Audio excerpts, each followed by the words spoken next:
Hi, good evening. Start ആയിക്കോട്ടെ.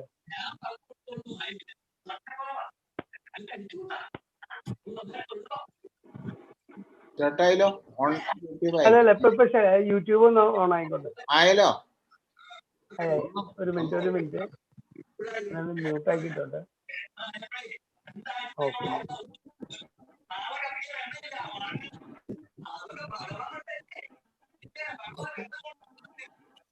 Okay, so let us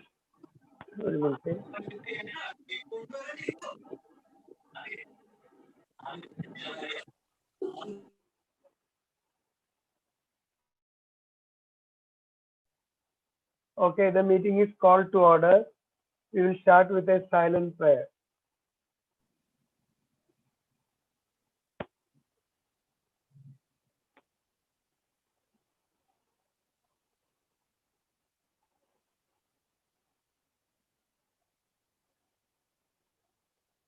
Thank you.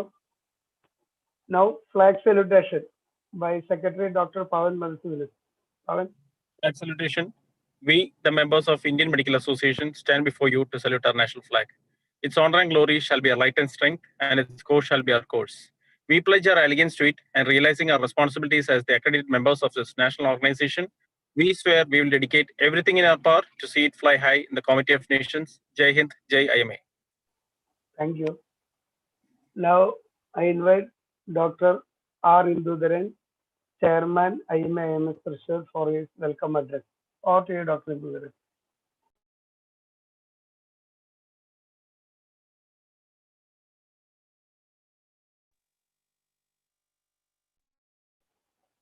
Dr. Indudharan? Unmute Indo. Unmute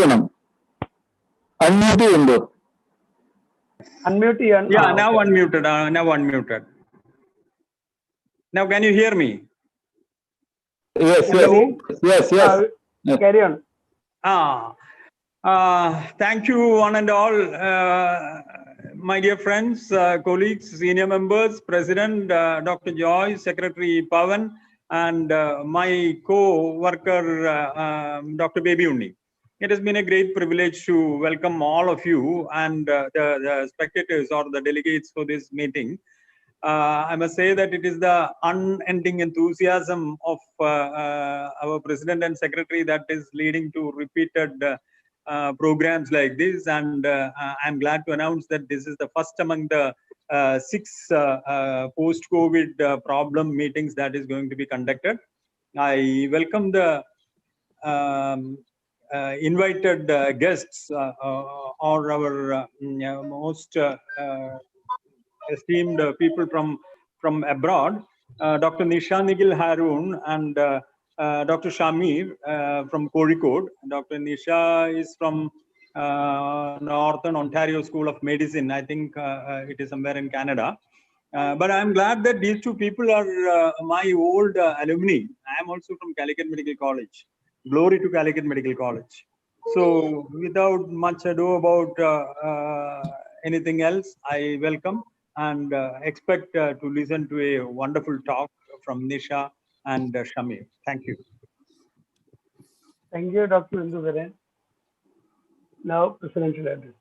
Respected State Secretary Dr. P Gopikumar, State Joint Secretary Dr. Jain Chimman, today's Chief Guest and Chairman COVID-19 Sequelae, IMA Kerala State Branch, Professor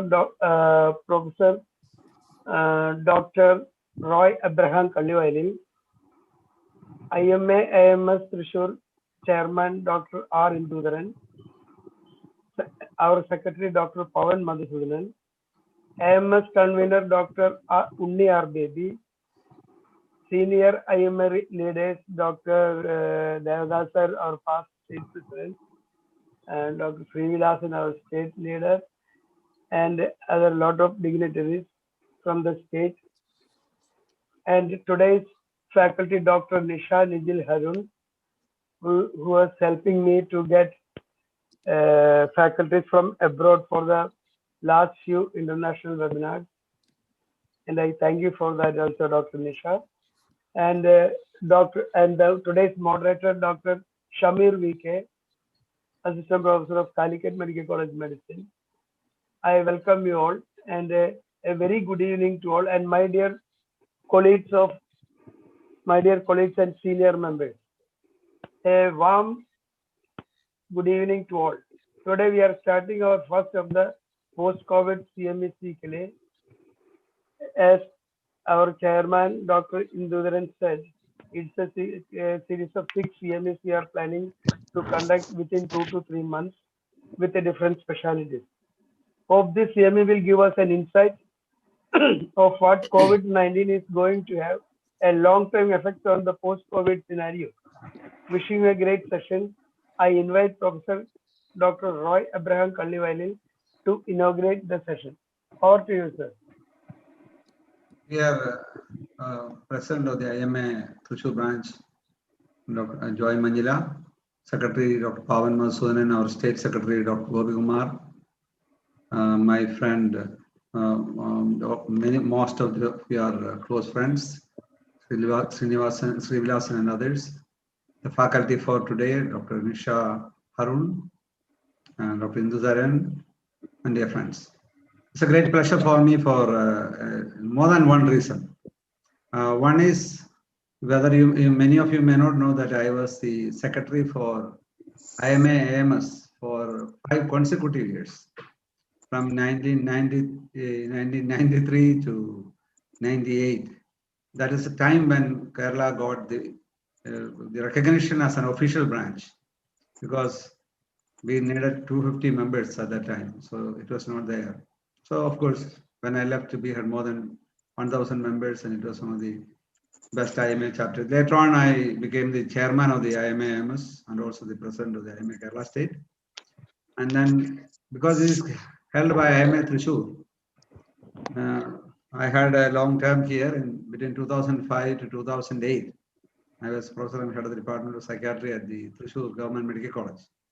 And I was staying in Green Park, just out opposite the Daya Hospital, for a long period. So during those times, whenever I had an occasion, I have attended the meetings of IMA Thrissur. So I was sort of a your associate member at that time. It's a great pleasure to be here, and I must appreciate the Thrissur branch, especially Joy Manjila, for his persistence and consistency in having a number of CME programs. It's the second time I myself am joining you. And this post-COVID series is one very important aspect, which is now it's already 1 year. And this is a time we should start discussing it. And you are taking the lead. It's a great, as a matter of great, we extend our hearty appreciation for you. I understand that this is at least 6 series will be there, and the first one will be on diabetes. Of course, I would like to just tell you an overall picture in 1 or 2 minutes. Especially of concern is post-COVID scenario. We should be especially concerned about three aspects. One is the vulnerable groups. Our attention should be specially focused, whatever be the specialty, on vulnerable groups. Then there have been increased incidents of domestic violence or domestic abuse in COVID, especially in the low and middle income countries like India. So this is another matter of important concern. And third would be the media, how the media has influenced our thinking. Many times media has overplayed. Sometimes media has sometimes tried to give importance for other systems of medicine for several, because when there is no relevant or without any evidence basis. So these are aspects which you should consider. And we also know that now especially the emotional problems after COVID can be due to 2 reasons. One is the virus. Virus affects not only emotional but physical as well. Second is the measures taken to control the virus. That has been how it has led to problems. We have seen a large number of suicides in a state like Kerala. More than 600 adolescents before the age of 18 have committed suicide in the post-COVID, post-lockdown period. So very important concern for us. Now we are also post-mortem studies now coming up. Lancet has published an article just yesterday. The postmortem studies have shown that in the brain has been affected by inflammation. So what are going to be the consequences? We had to look at it. And we have reports from USA, United Kingdom, that COVID has especially affected the 18 to 34 year age group of people, the women and people living with children. So these are the groups which have been especially affected with the mental health problems. So these are some of the thoughts I would like to share with you. And with these few words, I have a great pleasure to declare this CME program inaugurated, and also to welcome our eminent speakers to this talk. Thank you. Thank you, Dr. Roy Abraham Kallivayalil. Now I invite our State Secretary, Dr. P Gopikumar, who is also our member of our own branch, for his address. Over to you, Dr. Thank you. Secretary President of IMA Thrissur, Dr. Joy, Chief Guest, Roy Abraham Sir,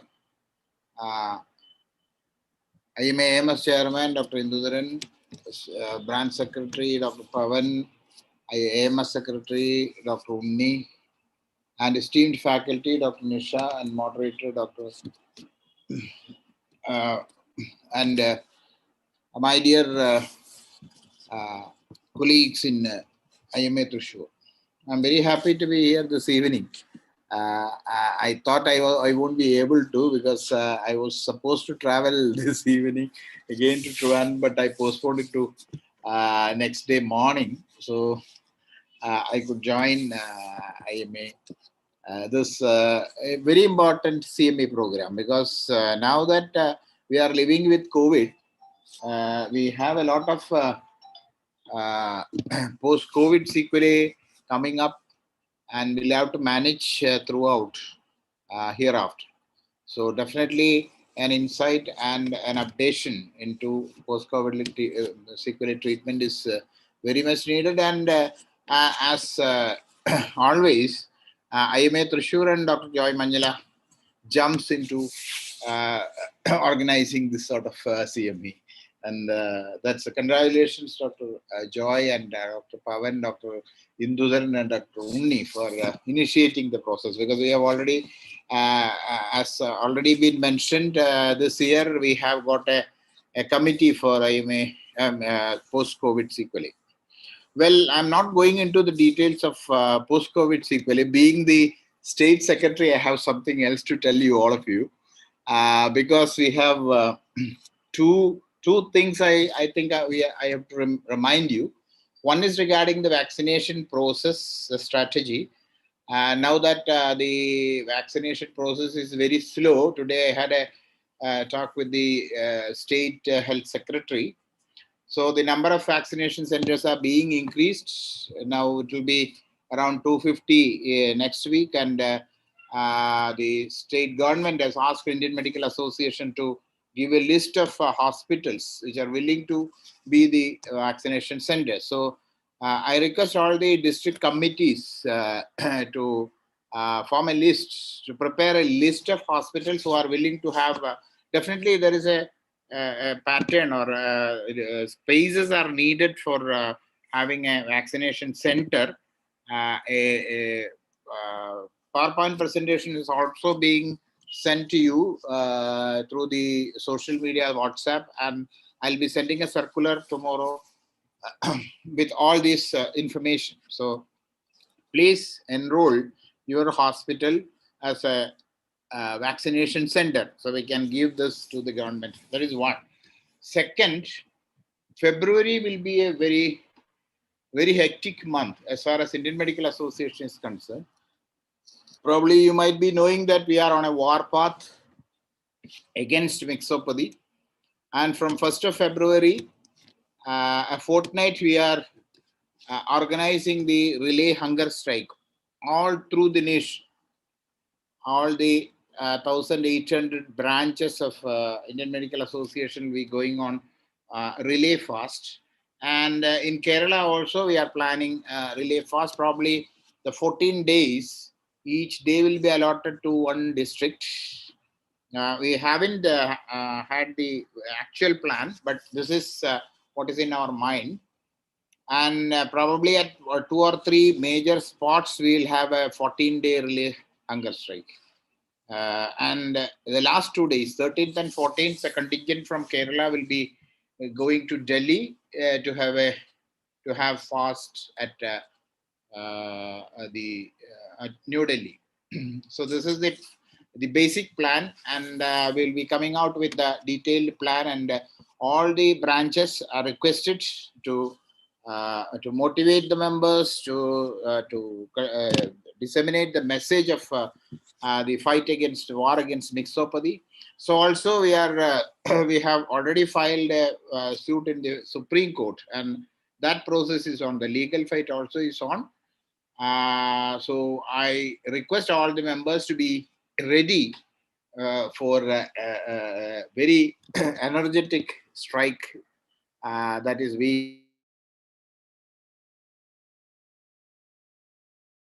these words. I thank the IMA Thrissur branch for inviting me.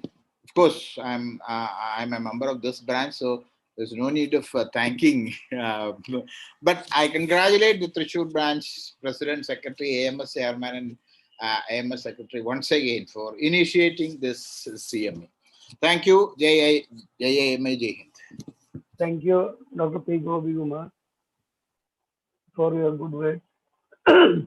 Now, we will straight away move on to the, before going to the session, we will straight away go into the session. Before that, I request Dr. Unni Baby, IMA AMS Thrissur convener, for the introduction of the faculty and the moderator. Over to you, Dr. Unni.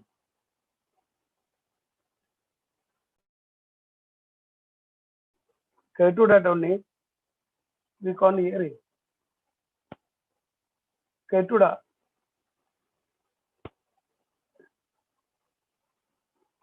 Unni Ketuda, we can't hear you.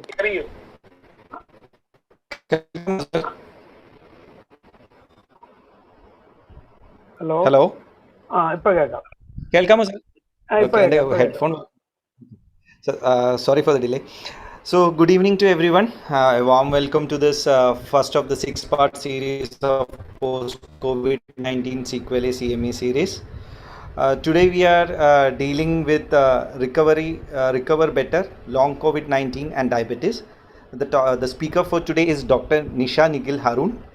She is an internist and endocrinologist working as assistant professor and staff physician at Northern Ontario School of Medicine.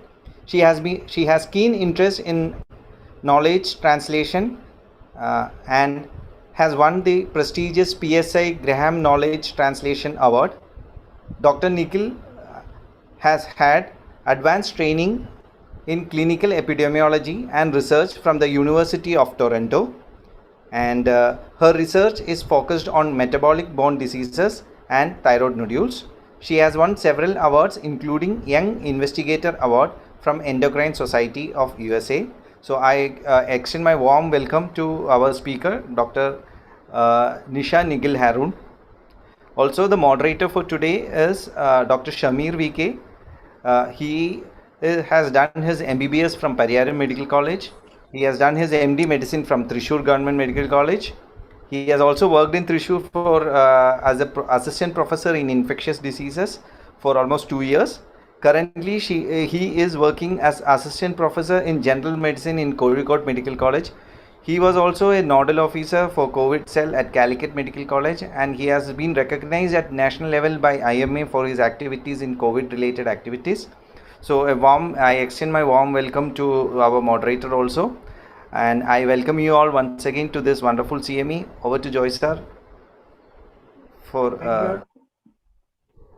Thank you, Dr. Unni. Now I invite Dr. NISHA Nijil for the session. Over to you, Dr. NISHA, and over to Dr. Shamir also. You take off.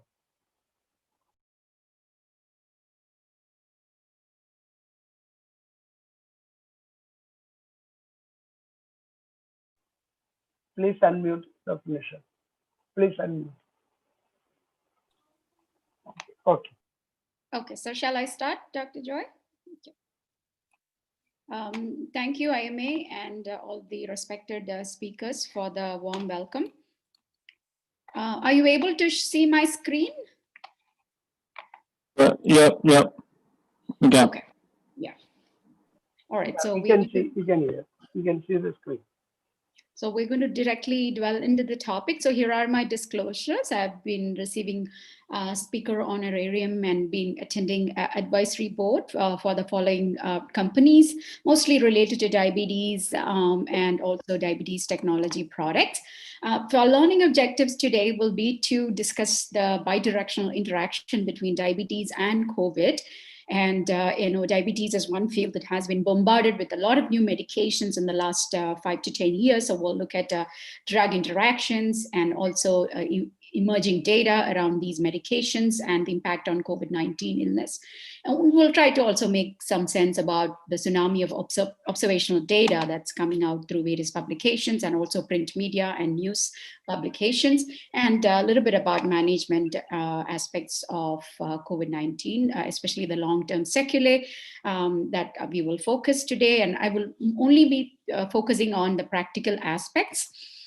So most of what I'm going to show today will be based on this. Actually, the publication came out yesterday through one of my senior mentors and here in Toronto. We all know that insulin was discovered in University of Toronto. That's where I did my fellowship. Dr. Drucker has been a pioneer and a leading clinician scientist in the field of diabetology, and he's done tremendous work in the development of DPP-4 inhibitors and GLP-1 based treatment, which has been the major advancement in the field of diabetes in decades. So most of what I'm going to talk is based on the summary that is being published in Cell Metabolism by Dr. Drucker's review article. So he has done a good job at summarizing all the available evidence in a critical fashion. So looking at the sequelae, the COVID long-term COVID disease comes with a lot of names in social media. These people are referred to as long haulers, but a more scientific term is post-acute COVID-19 syndrome. And there are some ongoing trials supported by National NIAID under Dr. Fauci and also UCSF looking at long-term outcomes in these people. So these are the major trials that were reported.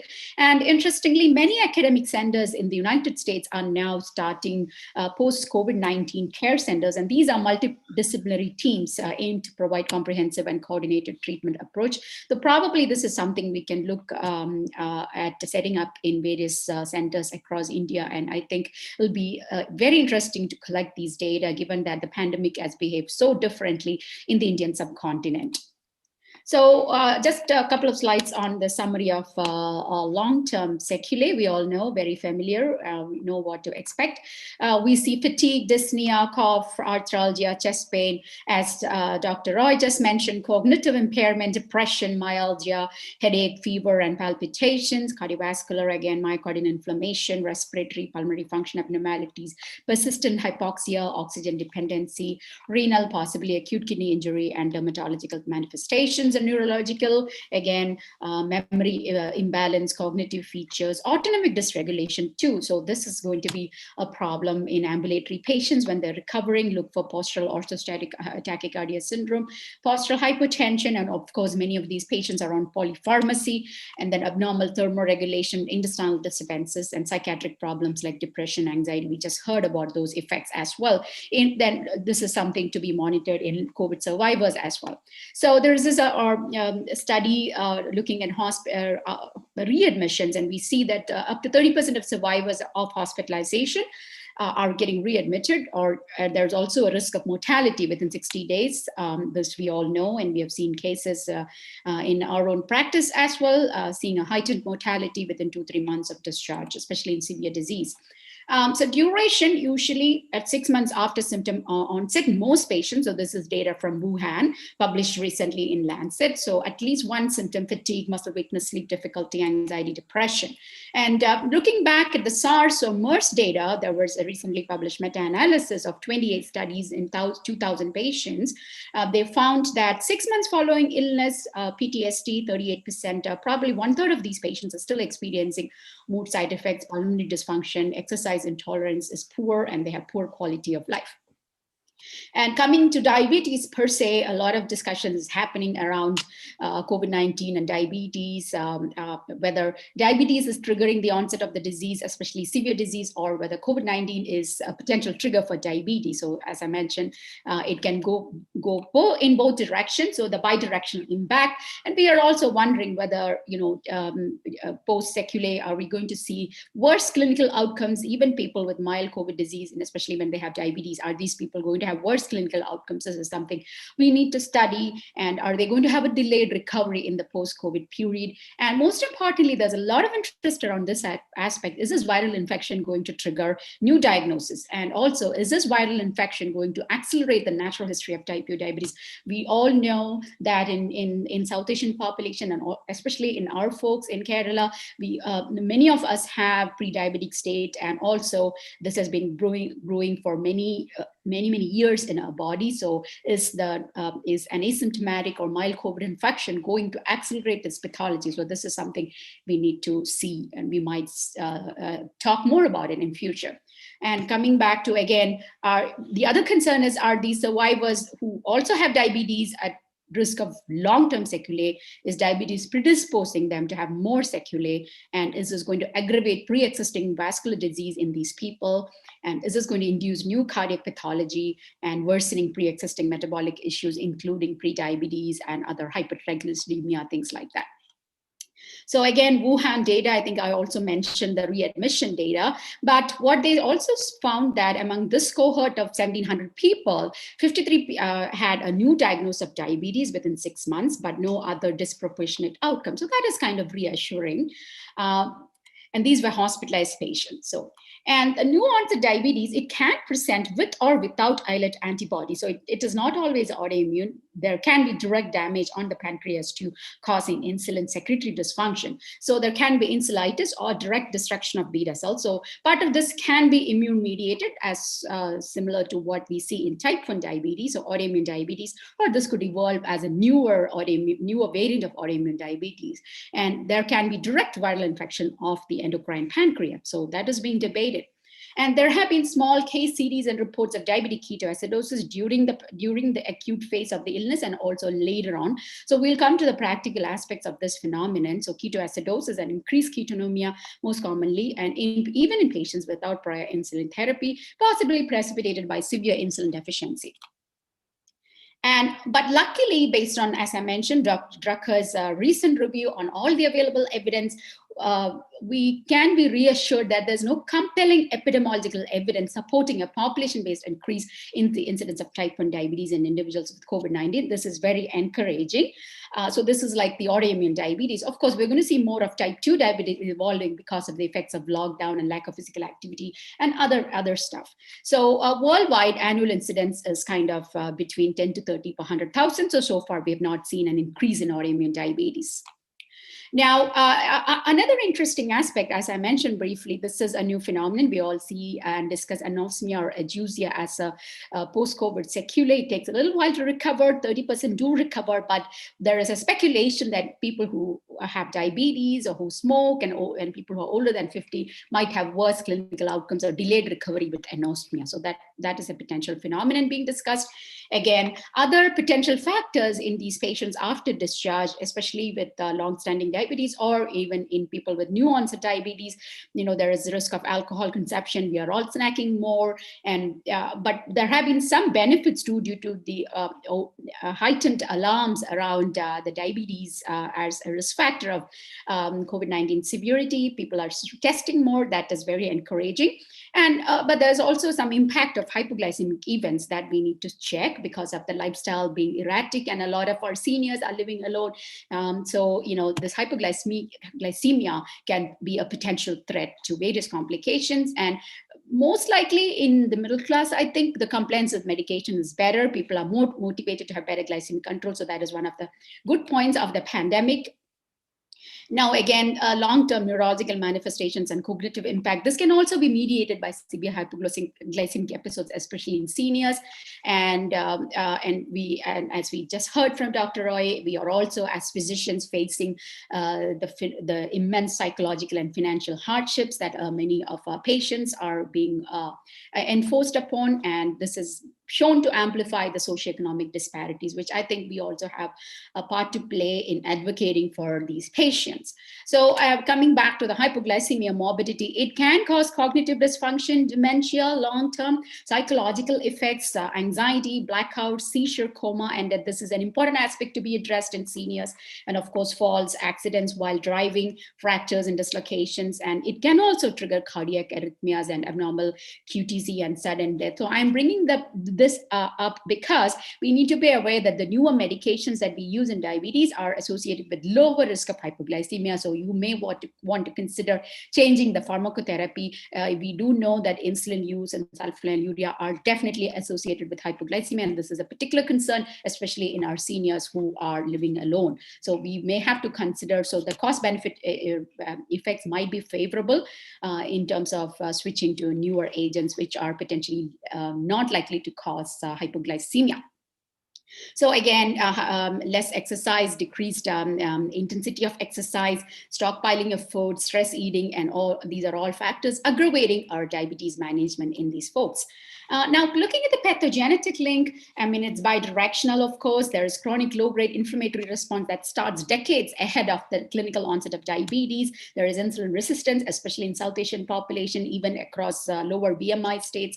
And the slowly progressing tissue damage, glucose variability is also a concern and a long-term predictor of cardiovascular outcomes, hypercoagulability because of obesity and diabetes per se, and endothelial dysfunction. And then COVID-19 itself can trigger this cytokine storm and aggravate the inflammatory response. So coming back to the direct link of the infection on islet cell, so there has been publications on morphological changes of islet remodeling. So we are this is partly mediated to redox stress and RAS activation, systemic inflammation, as well as local islet inflammation. There is amyloid and fibrosis in the islet cells, beta cell dysfunction, eventually leading to beta cell death and capillary rarefaction. So again, another trigger is because of steroid use in hospitalized patients. We're going to see a lot of glucotoxicity on the pancreas itself unless we control the diabetes aggressively in these patients. Steroid use is definitely a concern here. And then there's also concern about increased ACE2 expression, which is an affinity receptor for the virus itself. There is increased ACE2 receptor expression in the pancreatic islet. And again, we are also seeing that based on SARS data from the previous epidemic, we did see that there was a higher incidence of diabetes even in people who were not treated with steroids. So this cannot always be explained by steroid use. And this is a figure again showing the effect of the viral disease on the islet cell itself. So I'm not going into the details. I just outlined the pathogenetic mechanism. Again, this is going to be, we all have to be reminded that by the time a patient is presenting to us, there is already 50% loss of beta cells on top of insulin resistance. So we are catching these patients late. So in the setting of pandemic, again, this is going to be aggravated. So they're going to present to us very late in the stage of the disease. So aggressive management is to be considered. That will be the strong message. Now, again, the pathogenic link, there is mild elevation of serum amylase and lipase, highlighting the pancreatic damage. And there is also anatomical damage on the pancreas, which is evident on CT scan. Again, we all know the pathogenic impact of metabolic syndrome, which is pre-existing in most of us, actually very high incidence of metabolic syndrome, even in young folks in Kerala. We know that lack of physical activity, sedentary lifestyle, dietary changes, etc. So again, if you look at the other specific factors of someone with diabetes getting a severe infection, there is increased ACE2 expression. There is also this molecule being talked about lately. There's increased furin expression, and also not just pancreatic damage or ACE2, but impaired T cell function and increased interleukin-6. Now, these are the other important aspects. We know the physical activity I covered. These people could also develop subclinical liver disease, NASH, cirrhosis, alcoholic liver disease, again, worsened diabetes outcomes, depression, steroid use. But sarcopenia is an important aspect that we not often do pay attention. This is important as these patients are recovering, and they're also likely to develop chronic fatigue syndrome, which will be a major barrier for exercise. And cachexia and sarcopenia, hypogonadism, keep in mind vitamin D deficiency, very important factor that can easily be corrected. It will also affect insulin resistance and insulin secretory function of the pancreas. So very important, easily correctable aspect. It is highly common in South India as well. And then anorexia, anosmia, and interaction of medications we'll discuss. I'm going to skip this slide. So now coming to the approach, again, we have to encourage patients, even those who are taking oral medications, better to do self-monitoring. It'll help prevent hypoglycemia, help them eat better, motivate them to have a healthy lifestyle, teleconsultations to be encouraged for frequent monitoring of these patients remotely, which is going to be the norm, and sick day rules. I have a slide on that. Focus on nutrition and sarcopenia, as I mentioned. Again, wearable devices to be encouraged. There are a lot of cheaper options that everybody can afford, which can also probably government funding towards these metabolic benefits based on wearable devices and behavioral therapy, and remind them to check feet at home. There are a lot of online resources, or you can give them pamphlets at the local community level as well. And diabetes education through radio or TV and continued reinforcement of these measures definitely will help. And this is actually a Canadian website tracking and encouraging people to promote wellness through online platforms. This is how much sarcopenia that we see because of the catabolic crisis in patients, especially after hospitalization. So that aspect definitely needs a lot of address. And it can cause cachexia and sarcopenia due to various factors, inflammation also because of diarrhea, colitis, and other aspects. So we are going to see long-term sarcopenia in these patients when they recover. And coming to drugs, sometimes diabetes drugs per se can have questionable impact on sarcopenia. We always know that we have observed that metformin can cause some weight loss. So we don't know how much metformin can affect the muscle mass, but sulfonylureas definitely can cause some muscle mass. Again, DPP inhibitors and newer medications, it's unclear. But again, when you lose weight, sometimes you definitely lose some muscle mass. So that is a concern. A lot of these medications are correlated with weight loss. Sometimes it's undesirable as well. So those sarcopenia aspect need to be covered. And how do we address sarcopenia? Resistant training is one thing we always lack in the South Asian population, especially seniors. They should be encouraged to engage in resistance training, questionable benefits of omega-3, which can be encouraged, plant protein, vitamin D, as I mentioned, and of course, animal protein, and depending on their choice. Again, there are other high quality protein meal, and I saw that the Kerala kits that are being distributed, I did see lentils. So those are high quality protein, which are very good for patients with diabetes, and also a lot of other supplements like fish oil, vitamin D3, and resistance exercise. Even doing household activities as tolerated will definitely help to counter sarcopenia. And this is, if possible, under supervision, these people should be encouraged. Otherwise, there'll be a lot of deconditioning happening in these people. Now, coming to medications per se, there was a lot of interesting conversations around the hydroxychloroquine. Potential benefits include reduction in inflammatory cytokines, and there is mild hypoglycemic effect on hydroxychloroquine. But with the advent of newer medications, we are not looking at hydroxychloroquine as a therapeutic option for diabetes. Now, colchicine, actually, I woke up this morning reading this landmark trial. Of course, we don't have the trial data yet, forget, this is just a news release. A landmark trial, randomized control trial data, which we often don't see. This is a very high quality randomized control trial led by Canadian investigators. In fact, in March, we were trying to recruit patients to this trial from our center. Unfortunately, we didn't have that many cases in the community where I work, so recruitment was slow. They were looking at patients in the community with mild COVID, and the intervention was to use colchicine in various doses, and the outcome they were studying was hospitalization. Now we do have the results of this cold corona trial, and it has been found to be effective with, I think, 20% reduced risk of hospitalization. So very encouraging data coming out of Canada. It was a multinational trial funded by Bill Gates, Melinda and Gates Foundation, Montreal Heart Institute, and also NIH. So this was, I thought I'll just present this data. And we do have colchicine showing some cardiovascular benefits in post-MI. So that was published by the same group of researchers from Montreal. And a large randomized controlled trial looking at 4,500 COVID-19 patients. I did bring this up study because they were looking at patients in the community who had one more additional risk factor. So many of these patients had diabetes. So it is encouraging to see that even in people with diabetes and mild COVID, an intervention like colchicine has been found to reduce hospitalization. So hopefully, we will get to know more about the actual trial data. Okay, so this has been the largest study testing an orally administered drug in non-hospitalized patients with COVID-19. All right, so this was the dosing. I think they tried 0.5 milligram BID for the first 3 days and then once daily for last 27 days, things like that. So the dosing, we will get to know more about that. So 25% decrease in hospitalization, 50% decrease in the use of ventilation, and good effect on mortality as well.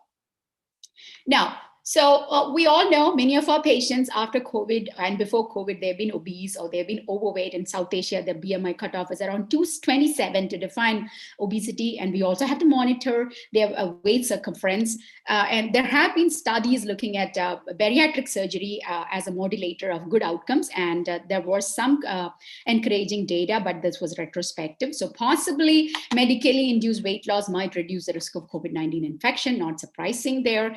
But one of the major barriers in community practice, I see that here as well, is the therapeutic inertia. When you see these patients in the community, there's a lot of delay in starting aggressive medications. You always send them away with metformin, but already they are obese, they are overweight. Definitely, especially in the pandemic phase, definitely look at using aggressive medications. You have to educate these patients, gain their confidence.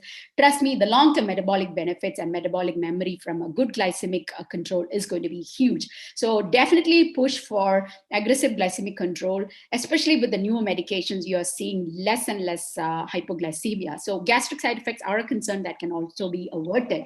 So I definitely push for aggressive therapy. And as physicians, we are responsible for therapeutic inertia. Now, these are the medications we all know. I'm going to skip the slide in the interest of time. And again, there was some conversation about metformin be protective against severe COVID and insulin causing aggressive outcome. But again, this is observational data. We do know that metformin users definitely have mild diabetes and insulin users have severe diabetes. So that can be a confounding factor there. And now looking at French data, again, there was some concern about some of these medications worsening outcomes in patients who are hospitalized. But again, French data showing that no dangerous interaction with these medications. And same thing with Spanish data, again, no dangerous interaction because of medication. So you can definitely educate the patients about that aspect. Again, metformin, there was some hope about metformin being protective. Again, a lot of this is observational. We cannot say for sure. Interestingly, metformin was associated with reduced mortality in women, purely observational data. And there's some talk about pioglitazone modifying the host inflammatory response. Again, in severe patients, also post-COVID, I will not recommend these agents as a primary choice because of the risk of water retention, anasarca, and risk of precipitating heart failure. So again, not a good therapeutic choice. Insulin, of course, it definitely helps. If possible, instead of the NPH insulin, definitely use Lantus insulin or Glucagon. It's a degludec insulin, which is being very popularly used in Canada. Now it's available free of course, for all our seniors who are older than 65 with diabetes, there is 30% less chance of overnight hypoglycemia and 30% less chance of severe hypoglycemia. So glargine is definitely a favorable choice, and it can also be taken any time of the day, not just at bedtime like Lanta. So there's a lot of flexibility and patients love that option. It can be taken in the morning or at lunchtime, but same time every day. So patients might find that useful as well. So if there was some concern about insulin out of Wuhan data saying that insulin caused bad outcomes, again, this has been refuted because we do know that these patients are otherwise sick, and a lot of confounding factors there, and still debatable, but so far we know that insulin should be the therapeutic agent of choice in hospitalized patients as well, so we can be reassured. Again, the Wuhan data, although raised some concerns, we don't know much about the dosing and the percentage change. We don't have much lab data coming out of that study. So again, it's not totally reliable. And again, early aggressive control of glucose level in hospital might in fact be potentially beneficial. We know that. Now, DPP-4 inhibitors have received a lot of attention and press because of this MERS-CoV receptor interaction. Again, possibly a spurious association or more of a speculation. So again, these medications have also been found to be safe even in hospitalized patients with COVID, and there is some speculation about these medications being beneficial in the recovery phase as well. So I know DPP-4 inhibitors are widely used in Kerala as a cheaper option. So again, we can be reassured that it is going to be a good option. No safety issues, actually. These are milder drugs. Again, no serious concern even in elderly individuals. So very safely used option. And there was some data from Italy showing that it was indeed associated with reduced mortality and improved clinical outcomes, although that needs to be studied further on a long-term basis. Again, Korean study showing, again, less ICU admission in DPP-4 inhibitors. So again, I'm presenting this data because only to reiterate the need for aggressive management. Please use anything above metformin to control or early management of diabetes in these patients. So DPP-4 inhibitors are a favorable option and a cheaper option as well. Again, SGLT2 inhibitors also, they found that in new COVID infection people with type 2 diabetes, SGLT2 inhibitors were found to be somewhat protective. So again, there are a lot of concerns about using SGLT2 inhibitors in sick patients with pneumonia, etc., because of the risk of euglycemic diabetic ketoacidosis and other side effects. So take it with a pinch of salt. Now, GLP-1 agonists, I personally have a lot of experience using these agents in Canada. We've been using these agents very aggressively for the last 5 years. And in our 65-year-old people, older people with diabetes, this medication, GLP-1, injectable GLP-1s, especially the once weekly one, are now covered free of cost. So I have like literally hundreds of patients, if not thousands, on these medications. And we are seeing huge metabolic benefit in terms of weight loss. And, we are able to de-escalate. And I have been able to stop insulin on a lot of these patients who've been on insulin for several years, including 15, 20 years. Many of them are able to manage their diabetes with once a week GLP-1 agonist and metformin, and sometimes just a monotherapy agent. So definitely, if there is a chance and if there is affordability, please consider using GLP-1 agonists. A lot of anti-inflammatory benefits as well. So these are once weekly. I think Trulicity is available in Canada. This is in Kerala as well. Once weekly dulaglutide. There are cheaper options available too. Definitely, there are some proposed benefits of reduced lung inflammation in animal models. So potentially, with the weight loss and other anti-inflammatory effects, there will be a good improvement in preventing long-term cardiovascular effects and also renal protection. So again, very important, but it will be difficult to introduce these medications in an acute hospital setting because patients are already hypoxic and they are having a lot of GI effects. It takes a little while to titrate. So do consider these medications at a lower dose in the convalescent phase when they're recovering at home. Now, again, this is a lot of interesting studies coming out on a higher dose of GLP-1 agonists and very promising data. Absolute contraindications include a prior history of pancreatitis, which is secondary to idiopathic pancreatitis. But if you've already corrected the gallstone or hypercalcemia or hyperparathyroidism, again, you can definitely consider, of course, it's a risk-benefit involvement there, and medullary thyroid carcinoma or multiple endocrine neoplasm are the only contraindications of these agents. Now, SGLT2, again, again, there is some interest in using dapagliflozin. There is a trial going on now based on previous data showing that dapagliflozin might reduce the incidence of new diabetes. We've seen this happening with metformin, but there's a more promising data coming out of heart failure trials showing that, probably, when you see these patients 2 months, 3 months down the line after COVID recovery, and, if a lot of these people have diastolic dysfunction and heart failure and all that, maybe dapagliflozin might be an option. It can be used safely with appropriate education to prevent diabetes. So again, we're waiting for trial data. These are people without diabetes found to have benefit there. And again, a lot of education need to be done. We have to make sure that these patients are on polypharmacy, make sure that they don't develop hypotension or urinary tract infection. A lot of education need to be done. And this is one important slide, when you're starting these medications, always remind them to stop these medications when they are sick, when they're likely to be dehydrated or hypotensive. So these medications need to be temporarily stopped. And now we have added SGLT inhibitors to that list. With appropriate use and appropriate patient selection, we can prevent side effects. And again, and warn them about the signs and symptoms of diabetic ketoacidosis as well. Now, statins definitely there is a beneficial role. Again, data very inconsistent, but we can be reassured that they are not harmful and do not need to be discontinued in the hospital. Beneficial effect, possibly pleiotropic benefits, and there is some interest that statin can reduce sepsis-related mortality. So we don't have to stop statins. Please continue to encourage them to use statins. Again, depression, and definitely, as Dr. Roy said, this is an important concern. So definitely in these post-COVID patients, treating depression aggressively, whether it is non-pharmacological or pharmacological modalities, definitely will help with diabetes control as well. But mind you, there is some weight gain associated with antidepressants, or using GLP-1 and metformin along with that might prevent that weight gain as well. Do address in menopausal women going through a lot of mood swings, immediate menopause, within 10 years of menopause, women can be treated with hormones or SSRIs. That will also help the compliance with medications and recovery as well.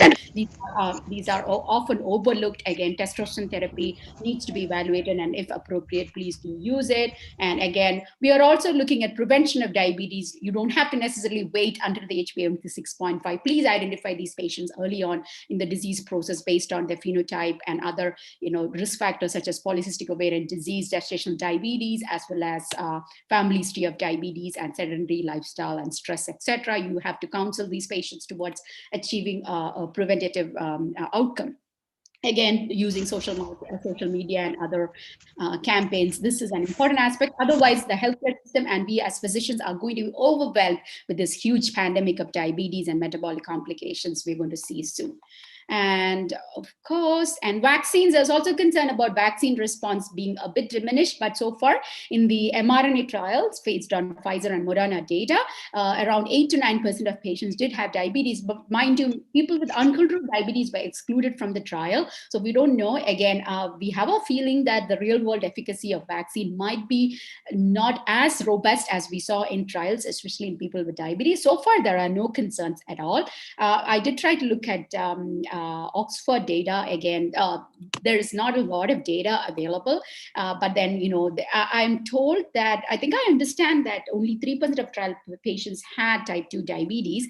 But then one encouraging aspect is that vaccine efficacy was really good in people with severe obesity. Of course, the numbers were very small, so it's too early to make any speculation or any meaningful conclusion out of that vaccine data, but they are safe for sure. And we see that in influenza vaccinations here as well. All of our 65-year-old or even our very elderly people with diabetes get influenza vaccine, but mind you, those are not high efficacy vaccines.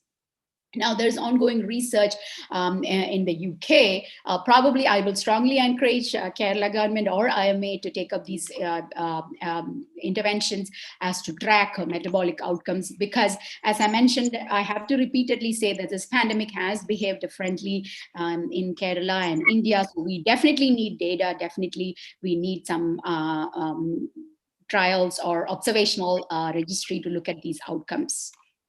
So conclusion, yes, we are bombarded with rapid pace of, most often the incomplete COVID-related signs, a lot of uncertainty still, and we are worried about alterations of glucose metabolism that potentially persist after severe disease and sometimes even mild disease with concerns about new onset diabetes, etc.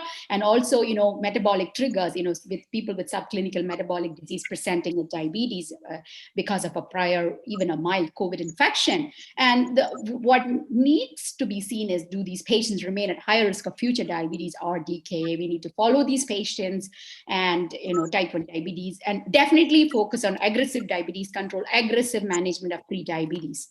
So again, I think it all comes down to community-based strategies, metabolic prevention. I was very shocked to see, 1 kg sugar being given away by the government through the kids. So probably that is some aspect we need to address, sugar consumption. But then it's otherwise a lot of healthy ingredients like lentils, different types of lentils, very encouraging. And yes, there are some Kerala-based interventions going on for diabetes prevention. I saw some publications as well. So I'm happy to take questions. Thank you. And thank you very much for the opportunity. Hello. Thank you, Dr. Nisha, for the extensive talk. It was very, very clear, and you have covered almost all aspects from the pathology, management, and most relevantly, the social aspects, the preventive aspects, as well as the future strategies. And I'm being directly involved in COVID management in Calicut ever since the start of COVID in Kerala, around from the month of March or April till today. So what we experience here is ours is a tertiary care center, and we cater both COVID patients as well as non-COVID patients. So our hospital is divided into 2 parts. One is catering the COVID part, and the other one is non-COVID.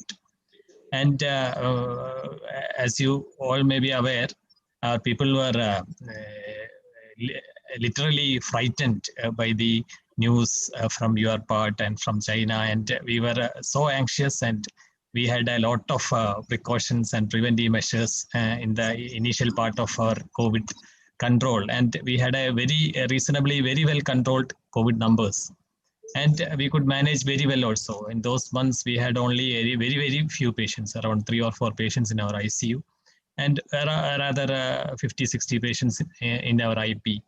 And then, as we all know, we couldn't continue these strict control measures like lockdown and all these things. And we started gradually taking away all the drastic steps. And after that, our number also started increasing.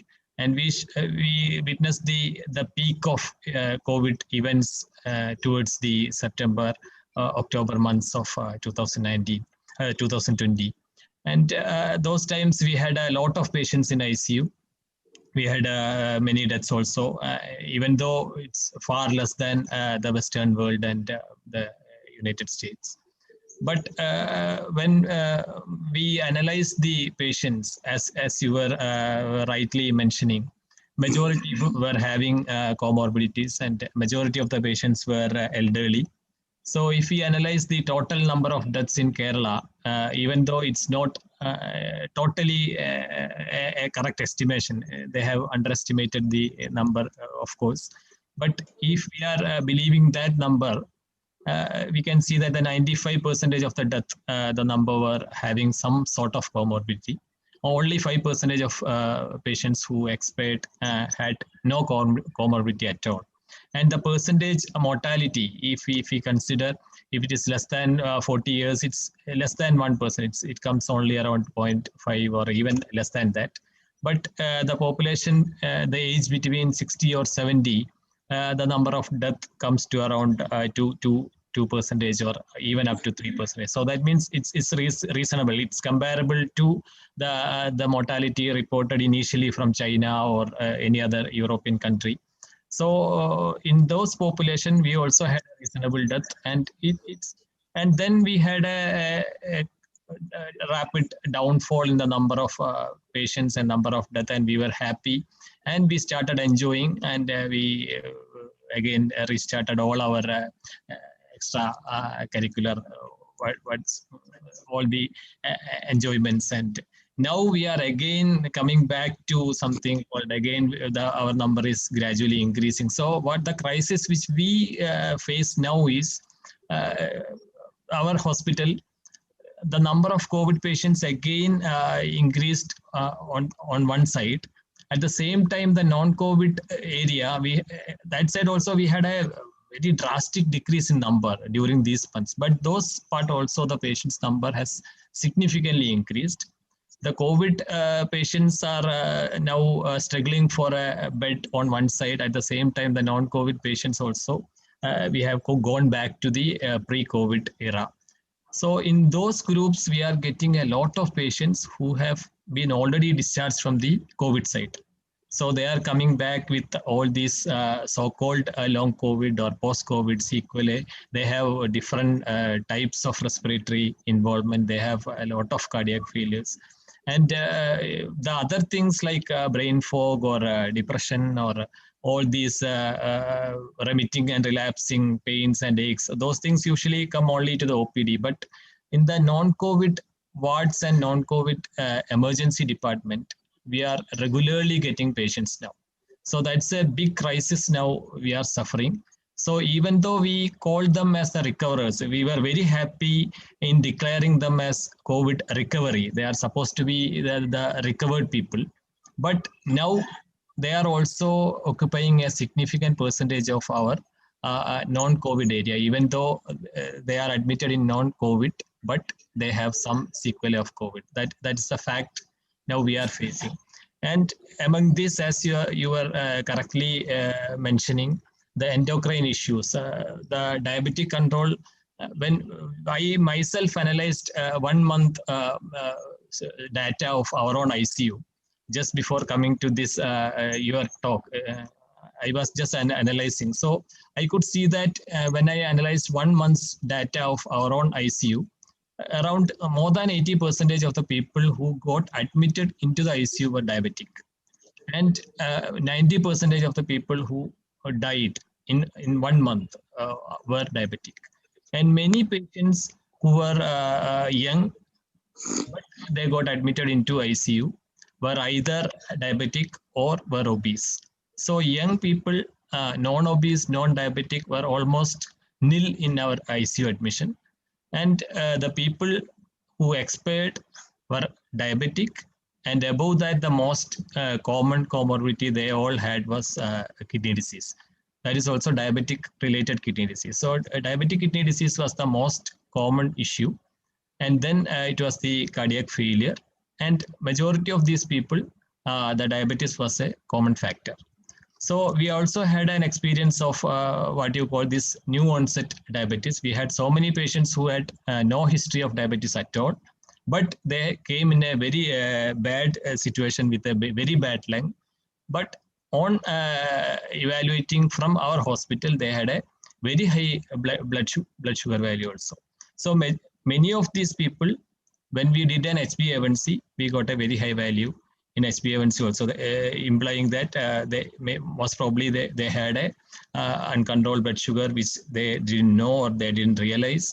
And very few we had with a normal HbA1c but a very high blood sugar after admission. So all these things we had a real experience in our place also. So I believe that there is no much difference in the category, the type of patients or the comorbidities and the mortality. All these things almost go similar to what you were presenting, and all the mechanisms behind this presentation you have very well explained. And I think our audience will have some questions to ask you.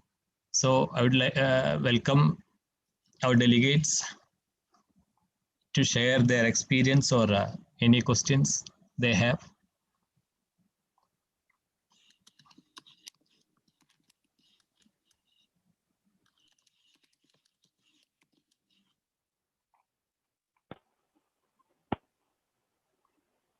Anybody has got questions? Chat box with any questions in there? Dr. Shamir? How does COVID-19 trigger new diabetes? One question from Dr. Srivilasan. He has asked, how does COVID-19 trigger new diabetes? Yeah, so I think we covered it just now based on direct damage on the pancreas and also all the inflammatory cytokine reaction, immune response, triggering some autoimmune type of diabetes. So that is one issue. And then probably the use of high dose steroids. And as Shami rightly said, if you look at the HbA1c data in many of these patients, including myself, a lot of us have this pre-diabetes subclinical inflammatory state going on for a while. And it is often what we see is a delay in diagnosis of diabetes, right? So probably underlying in our 40s, we are all at high risk of developing diabetes. So this is just accelerating the process, and this is just causing early presentation. So there is direct pathological link and also indirect. And a lot of us, even after long COVID or, even after having a mild COVID, people are eating more and due to the lockdown, less physical activity. So all the metabolic aspects are also aggravating diabetes.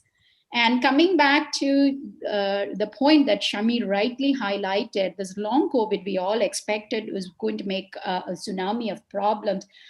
We should definitely use these patients as examples or opportunities to communicate to the public. In Kerala, I think the general perception is that this is a mild disease and 99% of the people are recovering. So the message should be now different. Kindly educate the public about the consequences of long COVID issues. So probably do some documentaries or social media platforms like Ashil and other people.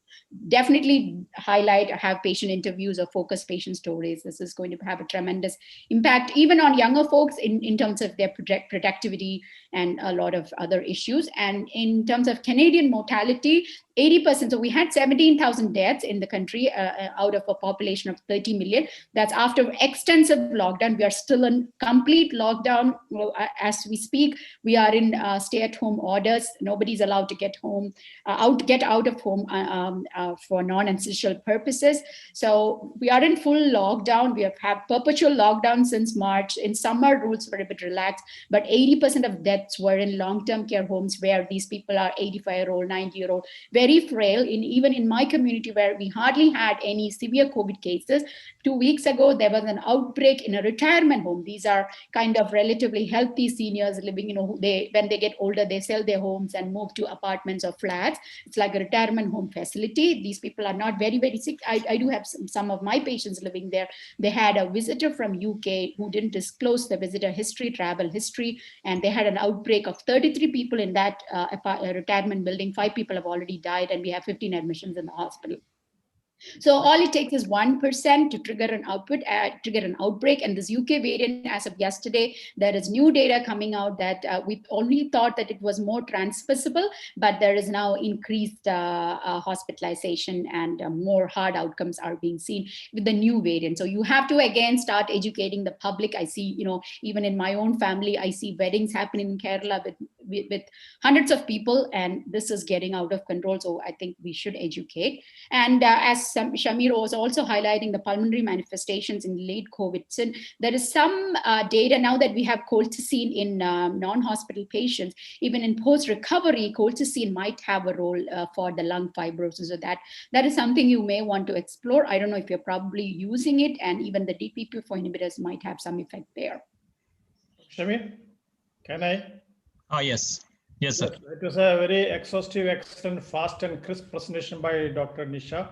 But your focus was on diabetes. And we being the diabetes capital of the world, we are more concerned. But you have also mentioned that a high dose of steroids is one cause of precipitation. But you also mentioned that SARS-CoV-2, where steroids are not used, there also you are seeing more diabetic cases. So is it actually the high dose of steroids the main reason or something else? Secondly, even though the case is on the rise in Kerala, we have very less mortality in spite of so many diabetic patients here. But is not obesity more of a concern than diabetes? That is my question. And I wish Gopikumar sir is here, AMS Indudharan sir is here. We should take up the initiative to start a research on diabetes and COVID in our state at least. We have a research cell Dr. Nisha has already mentioned it. So I request Gopikumar sir and Indira sir to start an initiative. Thank you. Yes, sir. I mean, it is definitely multifactorial. Of course, the high dose dexamethasone is equivalent to 40 milligram prednisone.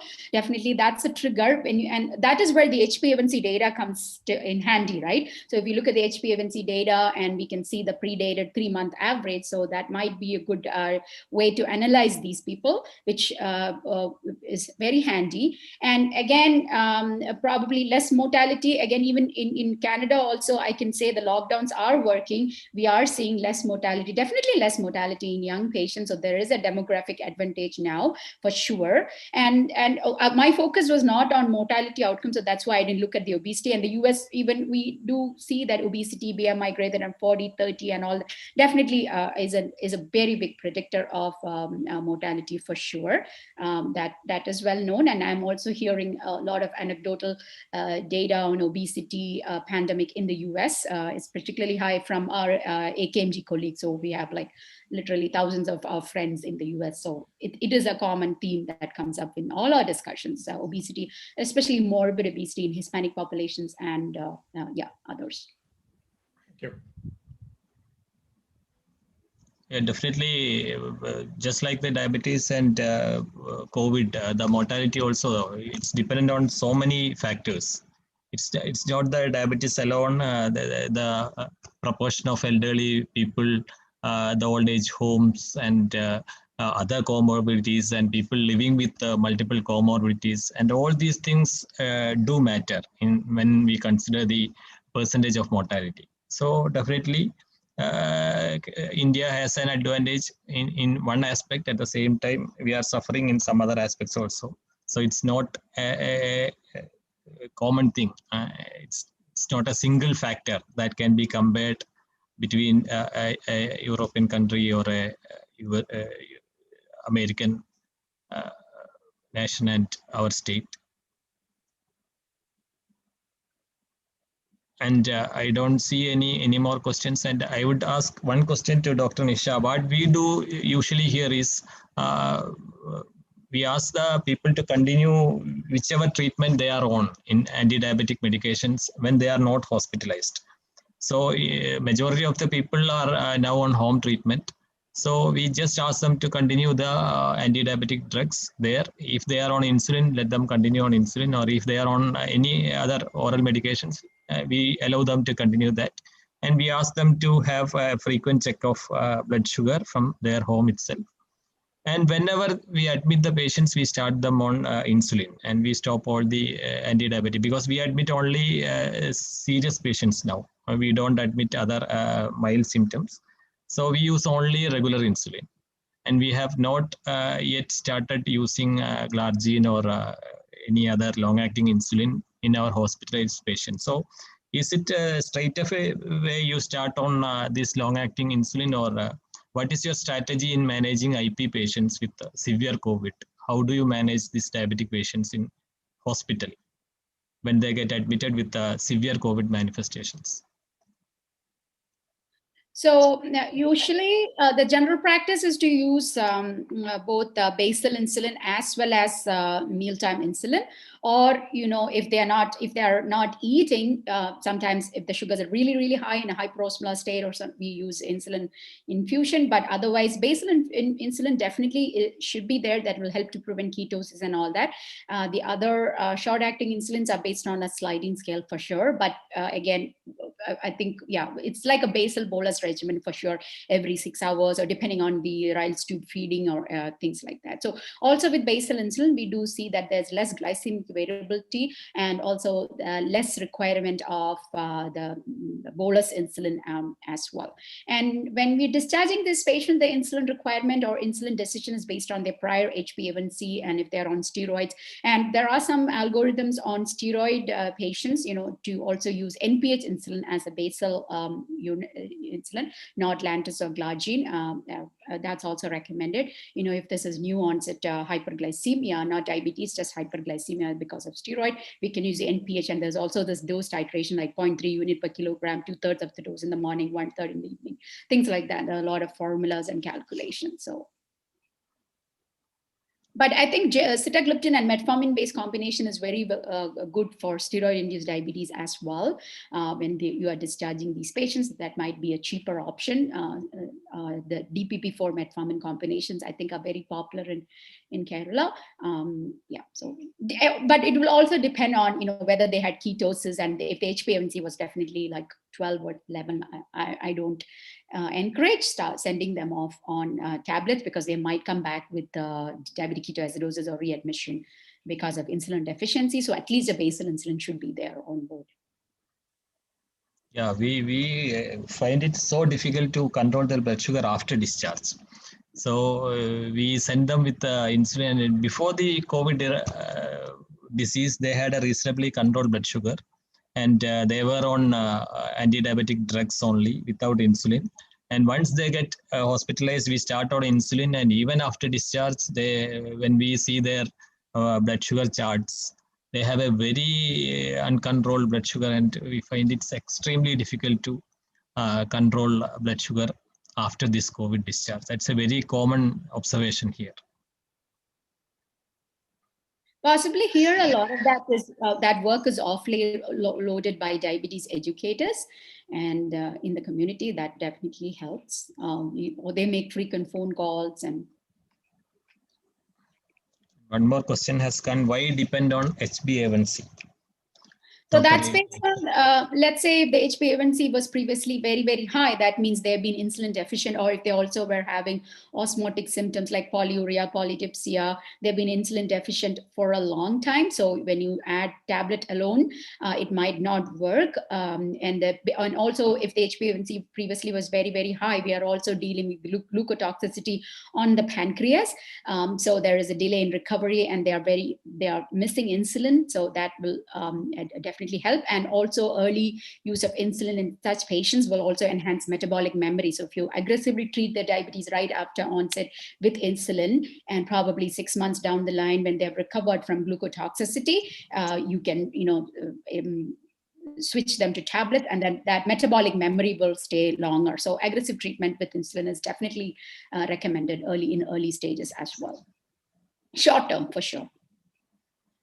And there was one paper which said that a very high blood sugar with no history of diabetes, that is hyperglycemia during hospitalization, but with no prior history of diabetes, when compared to hyperglycemia with history of diabetes, the first one had a bad outcome. That means hyperglycemia without a history of diabetes had a worse outcome compared to a hyperglycemia with history of diabetes.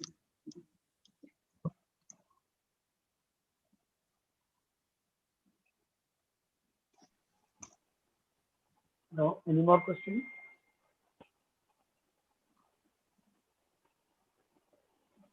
Dr. Srivilasan, anything to add?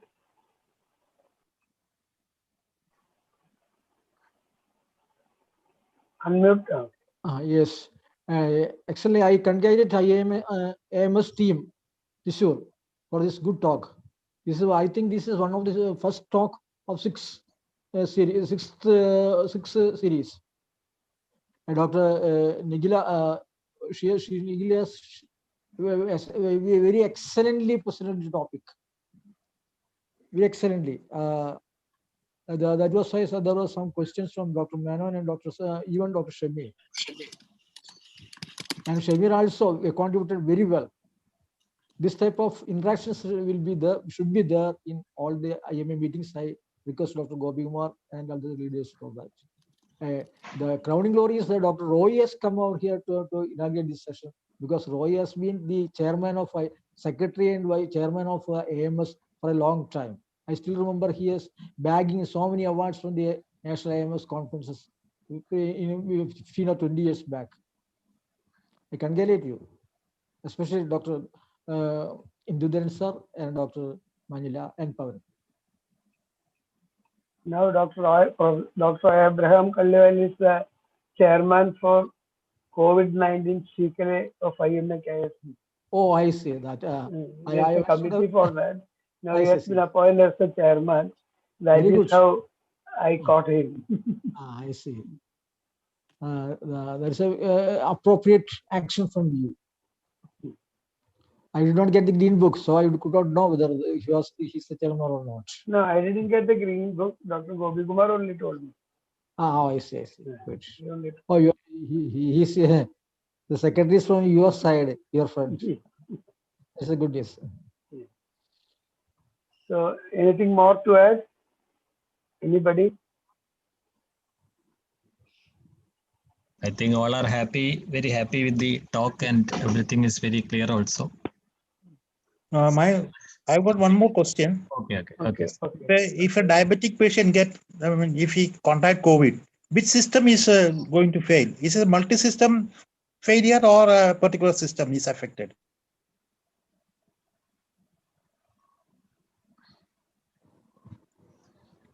Sorry, sir, are you looking at the long-term outcomes or just the diabetes in the ICU? No, the diabetes, the patient, if he develop contrast, the patient dies. So what is the immediate reason for this death? Is it a multi-system failure that is happening to the diabetic people when they contract COVID, or if a particular system is affected more than the other things?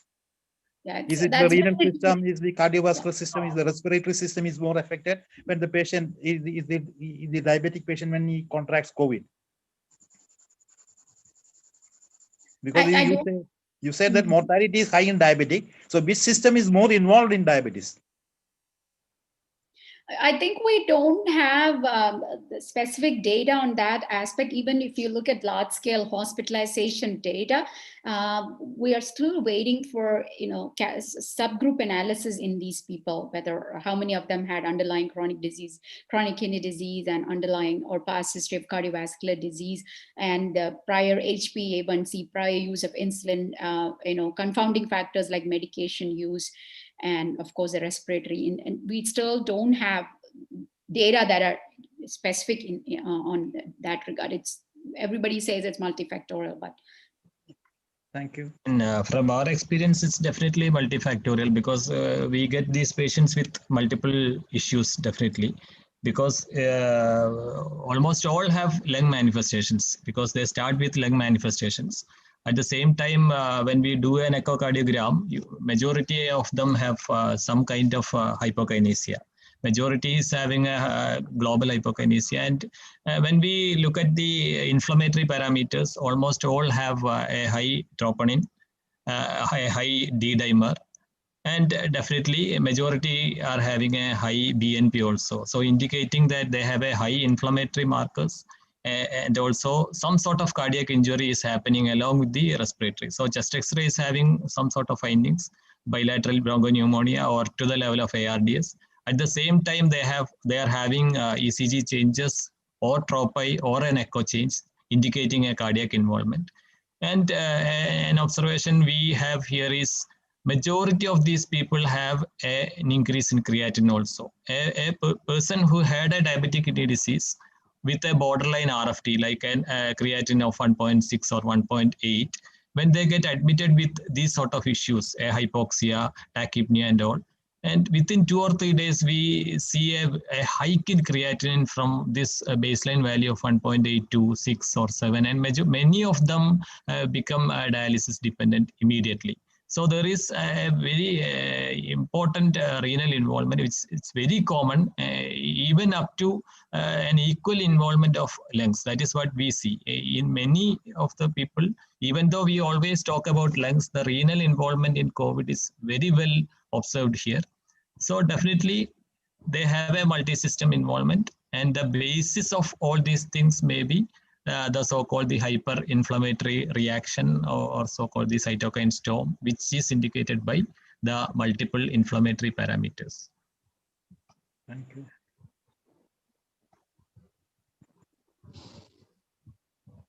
Our state leader, Dr. Srikumar, was there, and he's also around. Hello, Dr. Srikumar. You want to put any questions?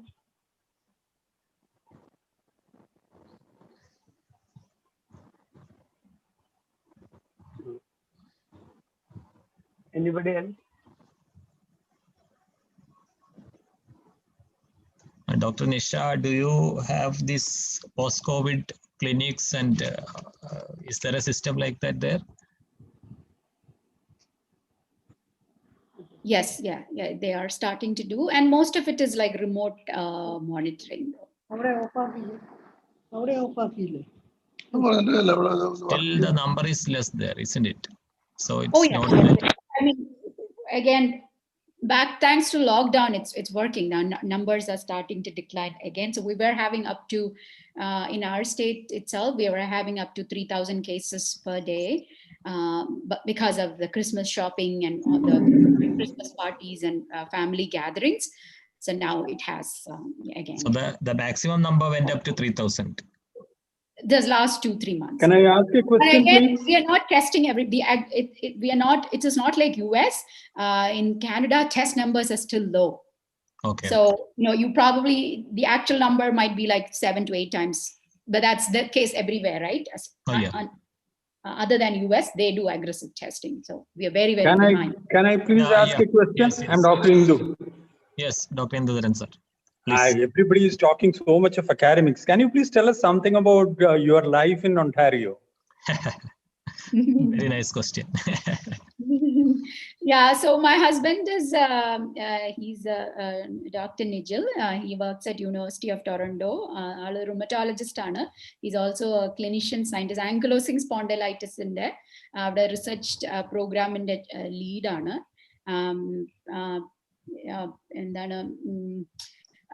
സ്വന്തമായിട്ട് അവിടെ ലാബൊക്കെ ഉണ്ട്. He's completed his PhD and ഇപ്പോൾ MBA എടുക്കുന്നു, immunology lab. Actually, usually NIGIL ഒത്തിരി immunology talks കൊടുക്കുന്നുണ്ട് കോവിഡിൽ, because that's his area too. My practice is mostly endocrine, but I do also internal medicine at the hospital. I got involved in COVID because of my background in clinical epidemiology. Observational data print media, doctors there was so much misinformation. So that's why even my clinical epidemiology background, I started, mostly through social media, interacting with people. And I also run a community group here with the Malayalil Facebook group. So I've been educating them about so much of buying fake news, vaccine COVID believe in the conspiracy theory.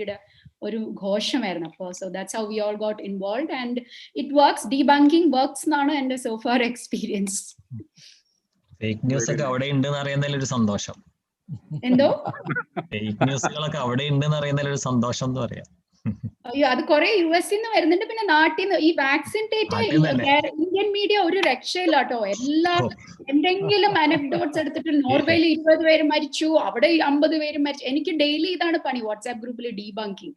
I am going to give up now. ഇവിടുത്തെ news തന്നെയാണ് അവിടെയും confusion ഉണ്ടാക്കുന്നത്. ഇങ്ങോട്ട് forward ചെയ്ത് വരുന്ന anti vaccine news, even through doctors group, it's very unfortunate. Okay, very nice of you to have given us this scenario in Canada. I think Toronto is a place where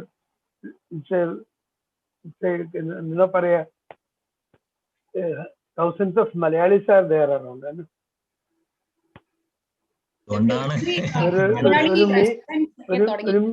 ഒരു mini Kerala തോന്നുന്നുണ്ട് Toronto.